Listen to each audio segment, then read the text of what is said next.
बंदो गुरुपद कंज कृपा सिंधु रूप हरि महामोह तम कुंज जासु वचन रविकर निकर गुरु बिनु ज्ञान न उपजे गुरु बिनु मिले न भेव गुरु बिनु संशय ना मिटे जय जय जय गुरुदेव। बोलिए प्रेम से श्री सद्गुरु महाराज की जय। परमाराध्य गुरुदेव के पावन श्री चरणों में कोटि शरण नमन। आदरणीय धर्म प्रेमी सज्जनों, माताओं, बहनों तथा प्यारे बच्चों, जब हम सत्संग में आते हैं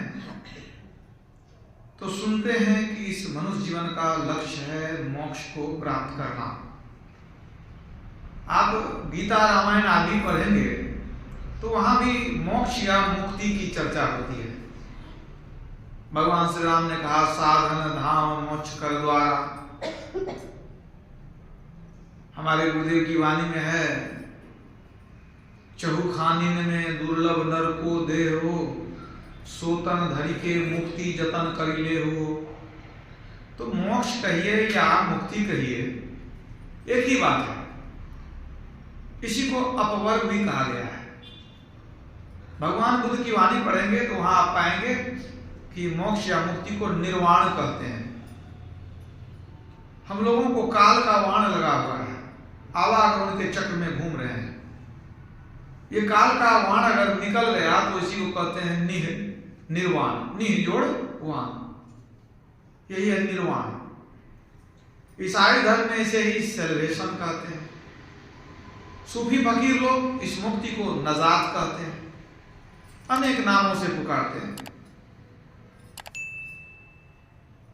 तो मनुष्य जीवन का लक्ष्य स्वर्ग जाना नहीं है। अगर स्वर्ग प्राप्ति भी हो जाए तो यह थोड़ा है, ओछा है, अंत में दुख देने वाला है। भगवान राम ने कहा स्वर्ग स्वल्प अंत दुखदायी। तो मनुष्य जीवन का लक्ष्य है मोक्ष या मुक्ति को प्राप्त करना। मुक्ति का अर्थ क्या है? सीधा अर्थ है छुटकारा, बंधन खुल जाना।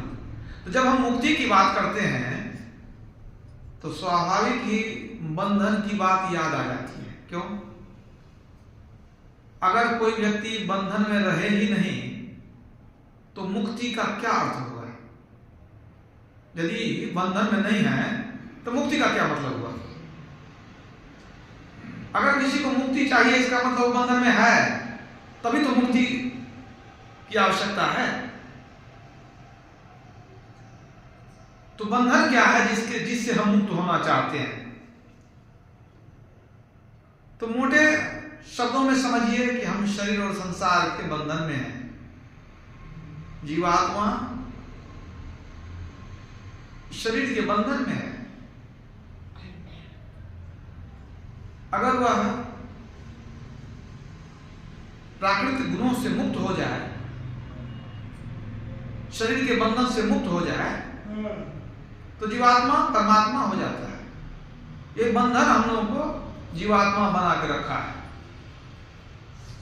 परवश जीव स्ववश भगवंता जीव अनेक एक श्रीकांता। जीव अनेक हैं, परमात्मा एक ही एक है। परवश जीव जो है पराधीन है, वह इंद्रियों के अधीन है, शरीर के अधीन है। स्ववश भगवंता जो ईश्वर है वह किसी के अधीन नहीं है, वह स्ववश अपने वश में है। हम लोग अपने वश में नहीं।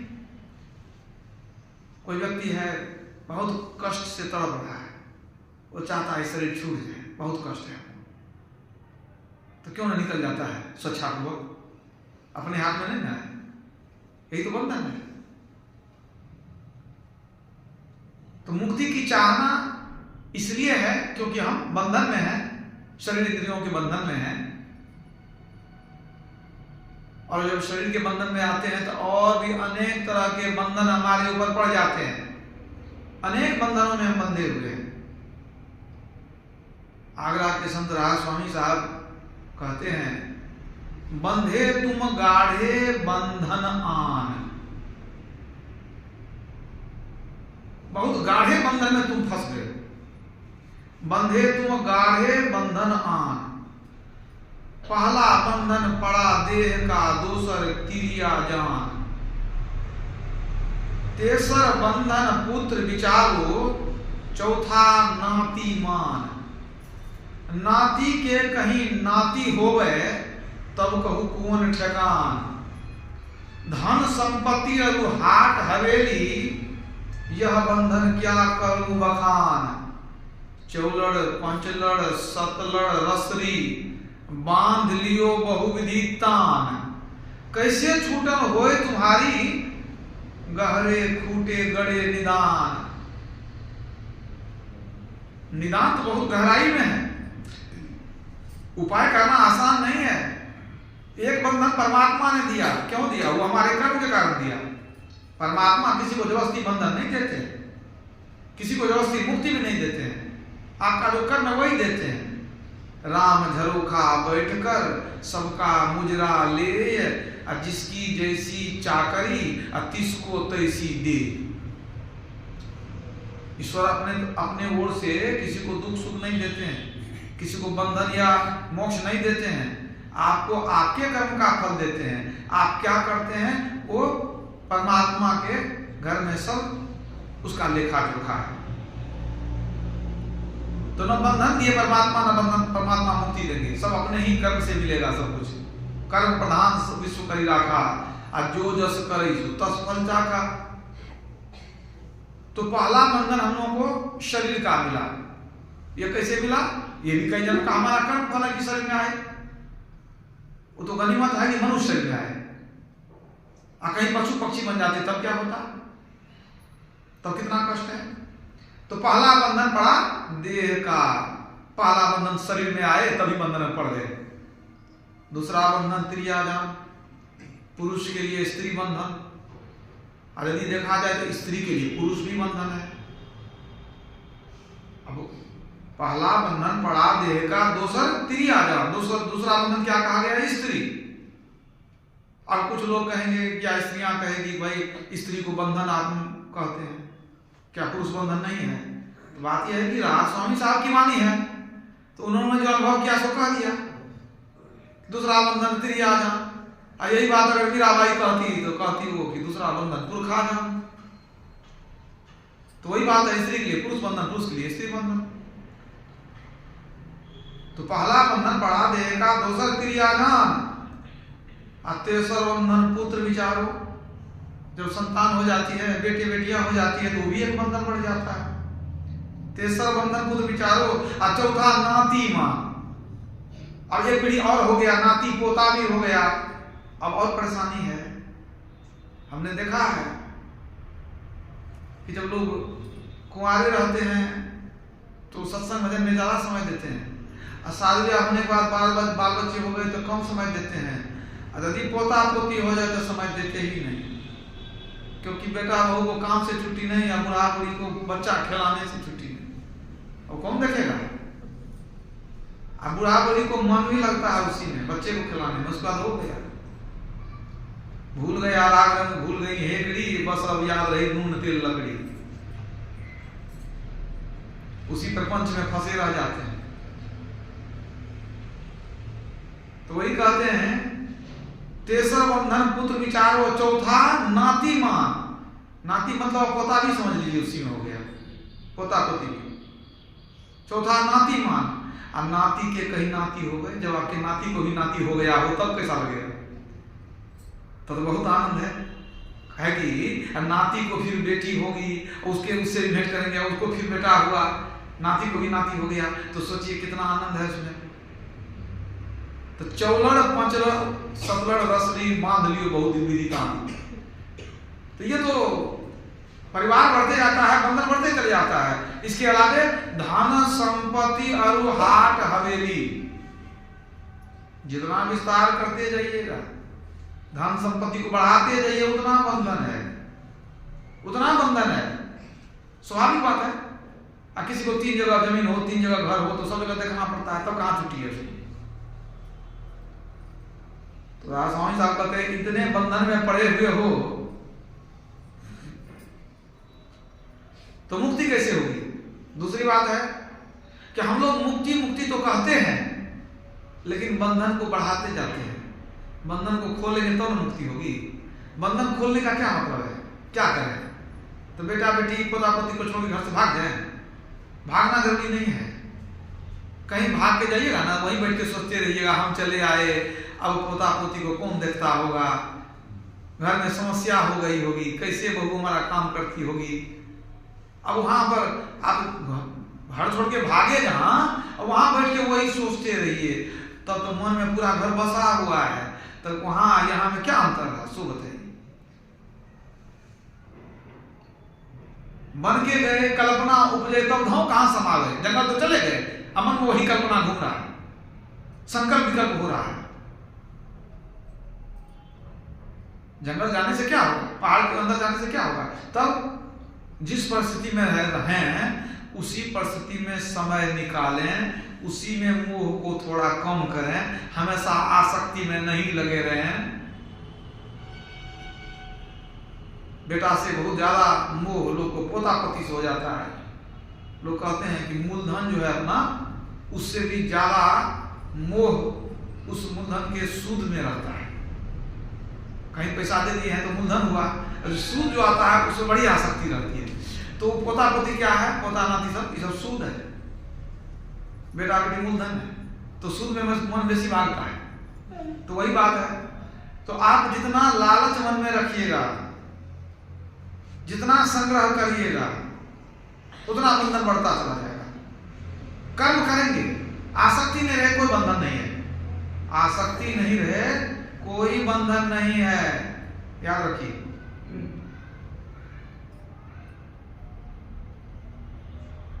कोई व्यक्ति है, मान लीजिए बैंक में काम करता है, बहुत रुपया देखता है, उसको उसमें आसक्ति नहीं है। अगर घर चले आया, वो गिन करके रखा मान लीजिए 10 करोड़ रुपया बैंक में, घर चले आया, रात में पता चला कि बैंक में आग लग गई, सब रुपया जल गया, वो छाती पीटेगा?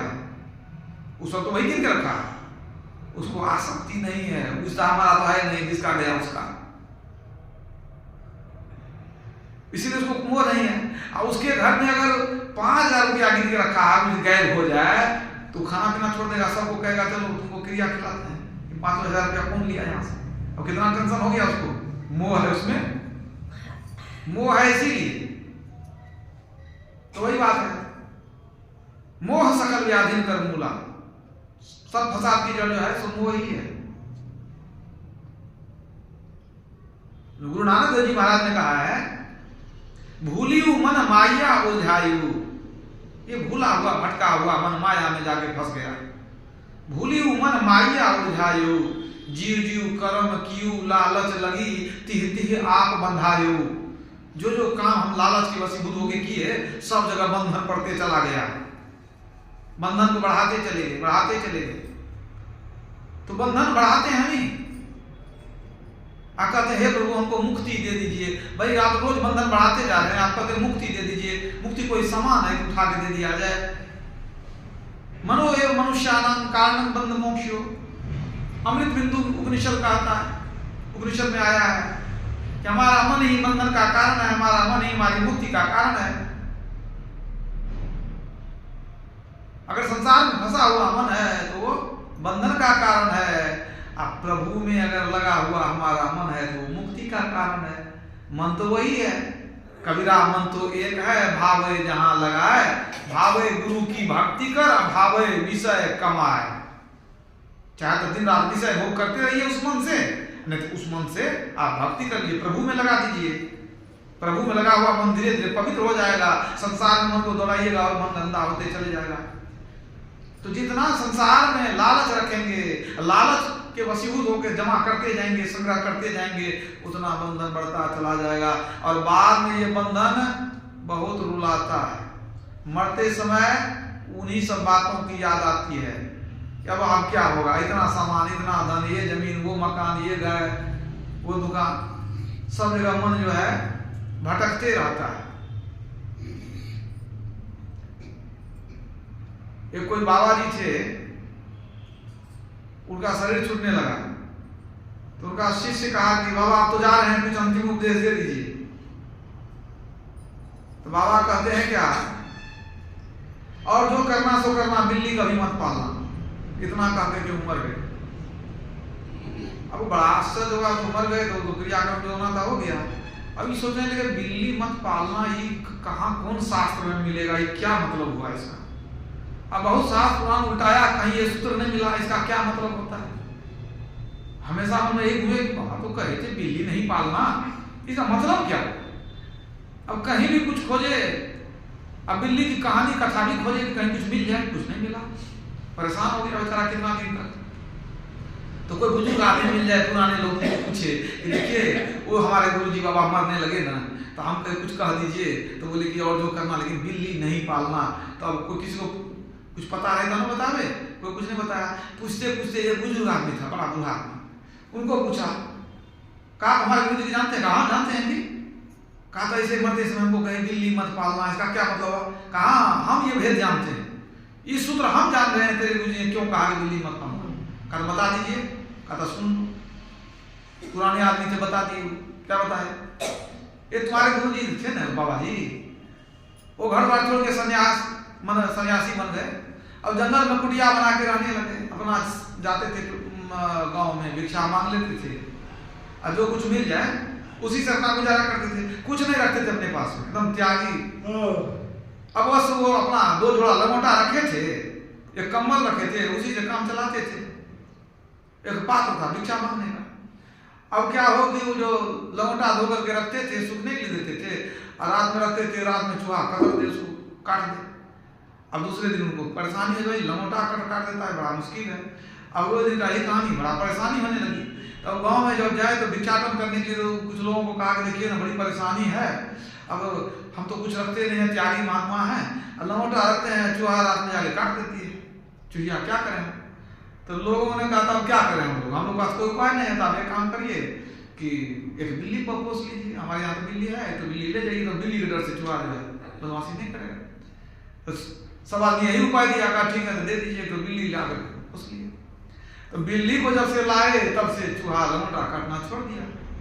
लेकिन अभी जब भिक्षाटन करके लावे तो कुछ यदि कभी मिल जाए, कभी दूध, कभी खीर, कभी कुछ मिल जाए, तो बिल्ली वहां से आ जाए, हम सामने में खड़ा हो जाए कि नहीं हम लेंगे दूध, खीर हम खाएंगे, दूध हम पिएंगे, दूध के बिना रहना नहीं चाहे। और चूहा से क्या दिन काम चलेगा, चूहा रहेगा तो हम बेचना।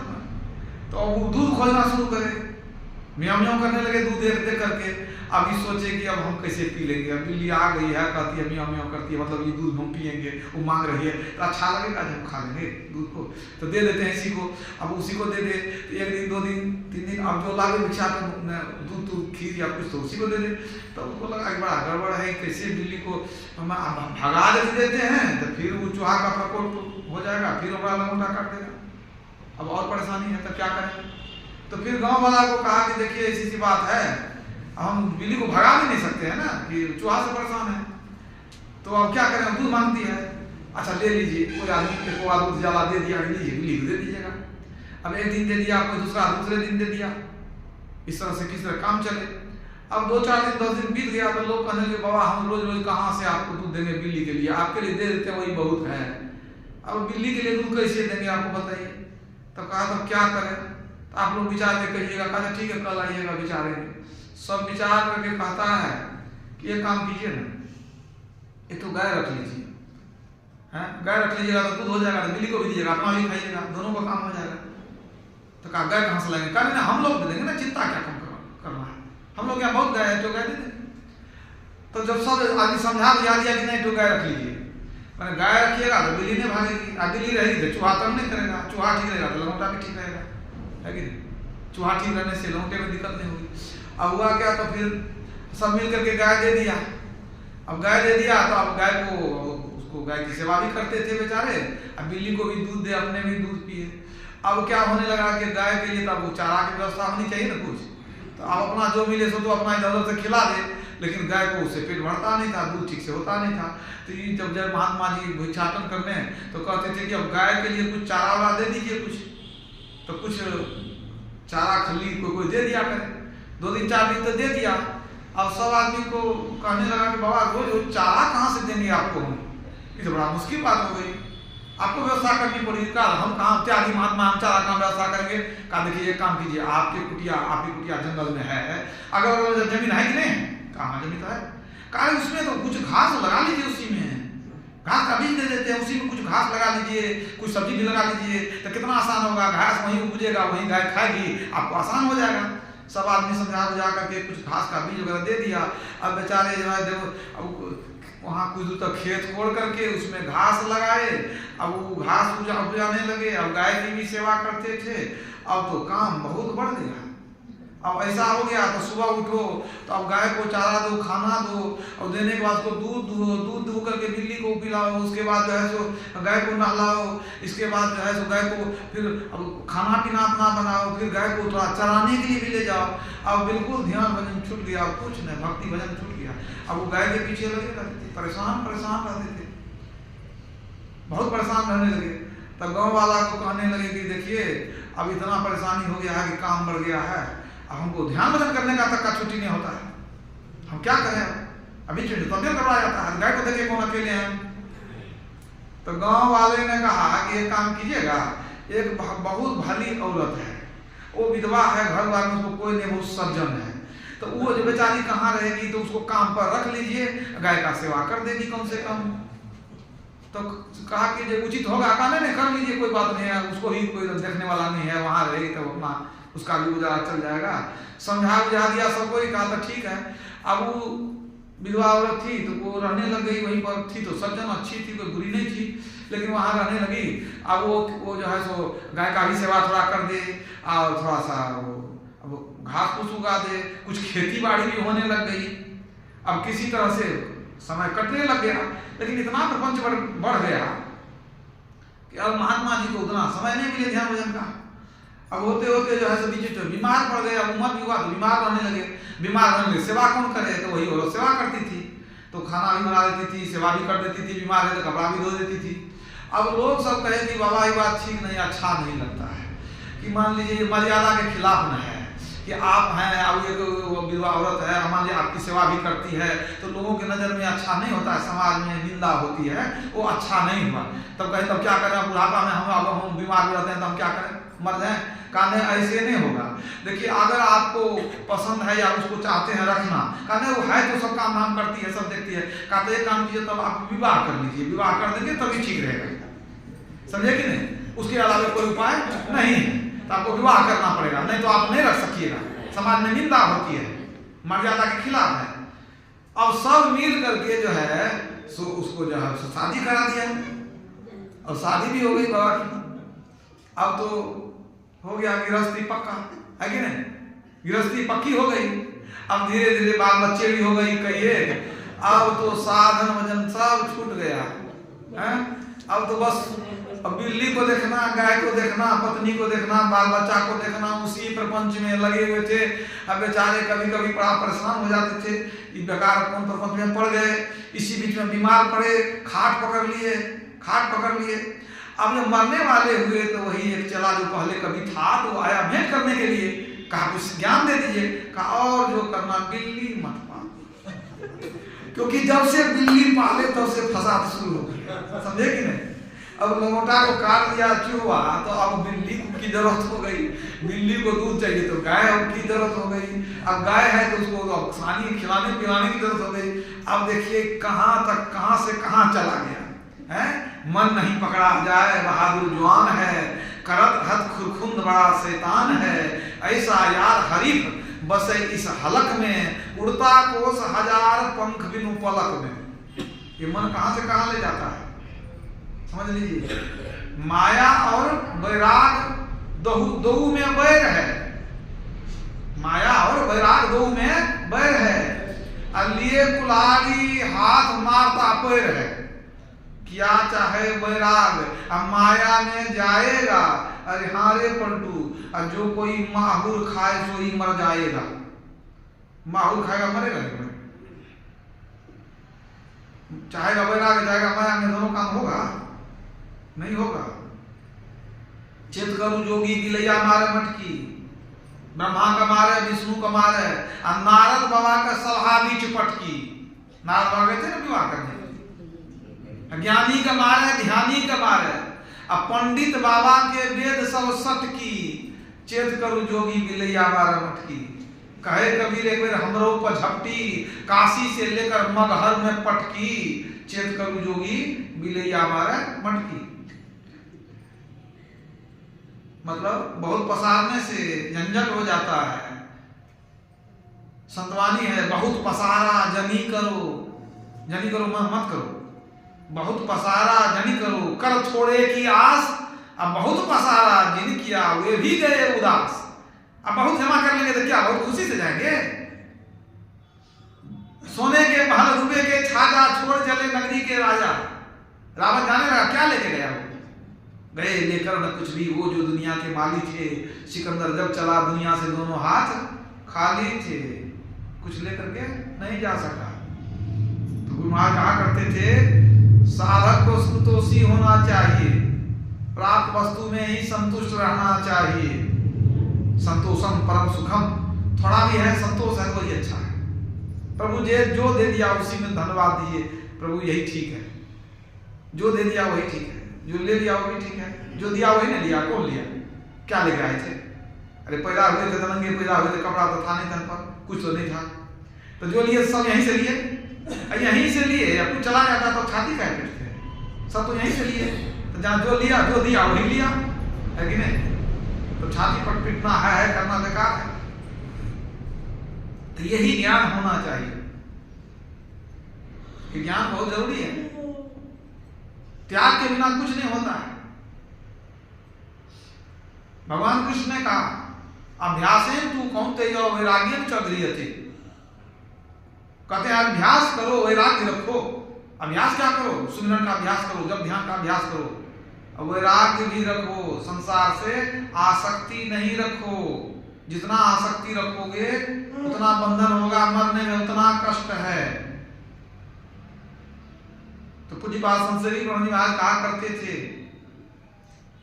कि जिस व्यक्ति को विषय से विराग है और प्रभु पद में अनुराग है, वो बड़ा महाभाग है, उसके ऐसा भाग्यशाली कोई नहीं। विषयन से जो रहे उदासा, परमारथ की जामन आशा, धन संतान प्रीत नहीं जाके, विषय पदार्थ चाह न ताके, तन इंद्री आसक्त न होई, नींद भूख आलस जिन खोई, बिरह बान जिन अंतर लागा, खोजत फिरत साधु गुरु जागा। विषयों से जो रहे उदासा, परमार्थ की जामन आशा। आपके मन में बहुत सारी वस्तुओं की याद भरी रहेगी, तो आप ध्यान करेंगे तो वही सब नहीं याद करेंगे। संसार की वस्तु, खाना पीना, घर द्वार, कपड़ा लता, ये सब चीज दिमाग में घूमते रहेगा तो प्रभु की भक्ति कहां से होगी? और यदि इधर से विषय भोग से मन को हटाएंगे, विषयन से जो रहे उदासा, तो परमार्थ की जामन आशा। विषय को छोड़ेंगे, निर्विषय के तरफ चलेंगे। निर्विषय किसको कहते हैं? परमात्मा को कहते हैं। स्वाभाविक बात है, विषय छूट जाए अपने मन निर्विषय की तरफ जाए। धन संतान प्रीत नहीं जाके, विषय पदार्थ चाहता के। धन संपत्ति है तो उसको आग में फेंक नहीं देना है तो ठीक है, उसमें आसक्ति नहीं होनी चाहिए ना। अनासक्त जग में रहो भाई, दमन करो इंद्रिय दुखदाई। गुरु महाराज ने कहा, वही राज स्वामी साहब कहते हैं, धन संतान प्रीत नहीं जाके, विषय पदार्थ चाहनता की, चाहना नहीं। अरे भोजन मिल गया, तन ढांपने के लिए कपड़ा मिल गया, हो गया। आपको ईश्वर की तरफ चलना है ना। तन इंद्रिय आसक्त न हुई, तन और इंद्रियों में आसक्ति नहीं होनी चाहिए। शरीर में बहुत आसक्ति होती है। शरीर के मुंह में लोग ऐना में मुंह देखते रहते हैं, बहुत सुंदर हैं, बहुत अच्छे हैं, हम जवान हैं, ऐसा है वैसा है, घमंड रहता है अपने शरीर पर। ये शरीर तो एक दिन कैसा हो जाएगा? बढ़िया पका हुआ हम ले खरीद के 15 दिन छोड़ दिया अलमारी में, फिर निकाल के देखिए कैसा, उसको देखिए 15 दिन महीना दिन के बाद कैसा लगता है। वैसा ही होने वाला है। वो 15 दिन में हो गया, ये शरीर 15-20 वर्ष के बाद हो जाएगा।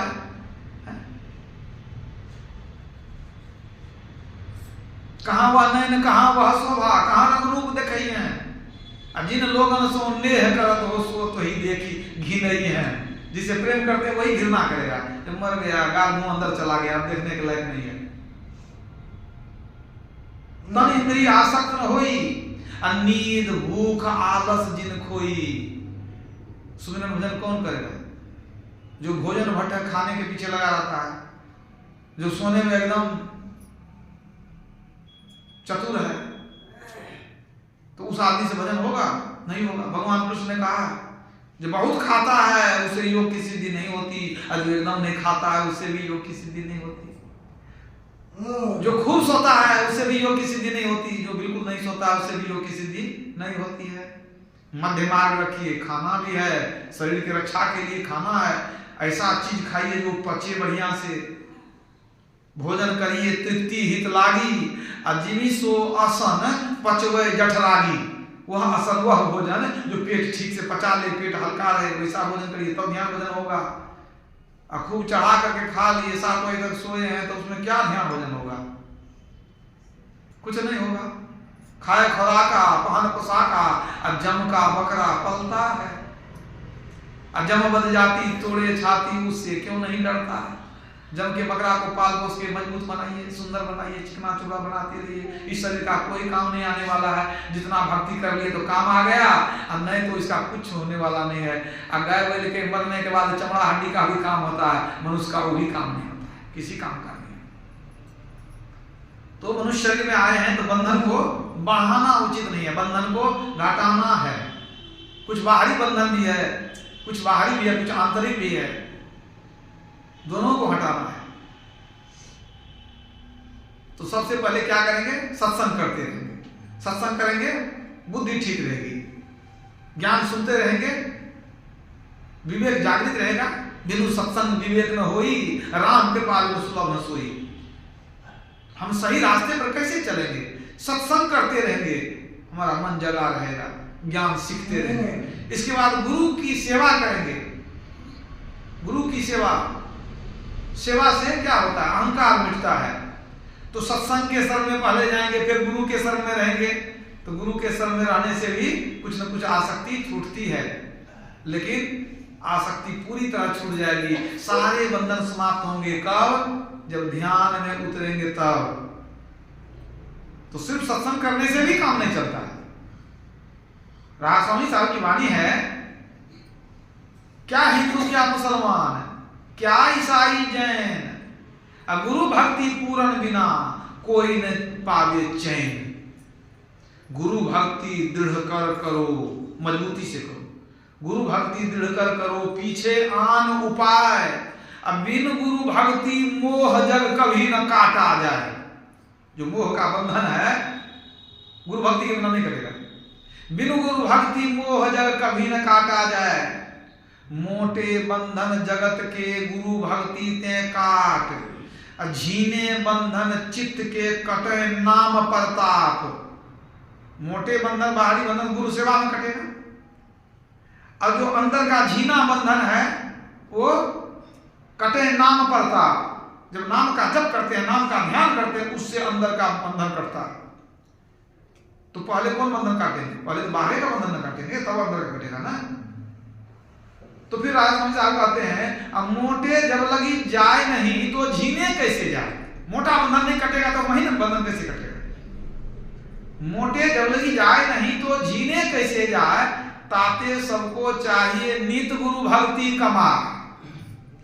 गुरु के शरण में रहें, उनके ज्ञान को अपनावें, तो क्या होगा? पहले मोटा बंधन कटेगा, और जब मोटा बंधन बाहर का कटेगा तब ना हमको ध्यान में मन लगेगा। ध्यान में जब बैठते हैं तो क्या करते हैं? ध्यान का क्या मतलब होता है? न ध्यान ध्यान मिथ्याहो ध्यान शून्यगतं मनः।